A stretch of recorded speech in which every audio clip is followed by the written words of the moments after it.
बिस्मिल्लाहिर्रहमानिर्रहीम। अस्सलामु अलैकुम वरहमतुल्लाहि वबरकातुहू। हज़रत अबू ज़र रज़ियल्लाहु अन्हु फरमाते हैं कि रसूलुल्लाह सल्लल्लाहु अलैहि वसल्लम मस्जिद में बैठे हुए थे, तो मैं मस्जिद में दाखिल हुआ तो सूरज के गुरूब होने का वक्त था। तो रसूलुल्लाह सल्लल्लाहु अलैहि वसल्लम मुझसे पूछते हैं, ए अबू ज़र, क्या तुम्हें पता है कि सूरज कहाँ जाता है? तो मैंने कहा कि अल्लाह और उसके रसूल ही बेहतर जानते हैं।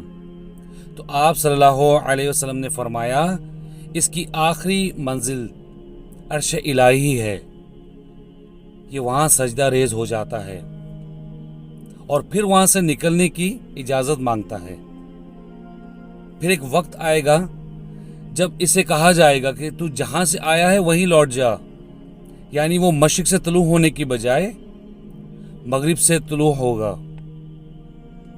जी नाज़रीन, इस हदीस से हमें ये पता चलता है कि क़यामत के नज़दीक कुछ उलमा किराम कहते हैं कि क़यामत की निशानियों में से जो पहली निशानी है वो यही है कि सूरज मशरिक की बजाय मगरिब से तुलू होगा और फिर क़यामत बर्पा होगी। और इसकी 10 निशानियाँ क़यामत की बताई जाती हैं। उस वक्त तौबा कबूल नहीं होगी।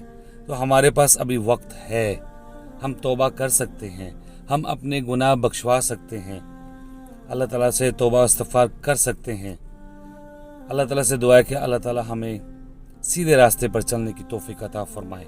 और उस दिन के आने से पहले, हमें नहीं पता क़यामत कब आएगी, लेकिन हमें उसके लिए तैयारी रखनी चाहिए, क्योंकि जिसकी आँख बंद होगी उसकी क़यामत शुरू होगी। अगर तो उसने नेक अमाल किए तो जन्नत में, अगर उसने बुरे अमाल किए होंगे तो दोज़ख में।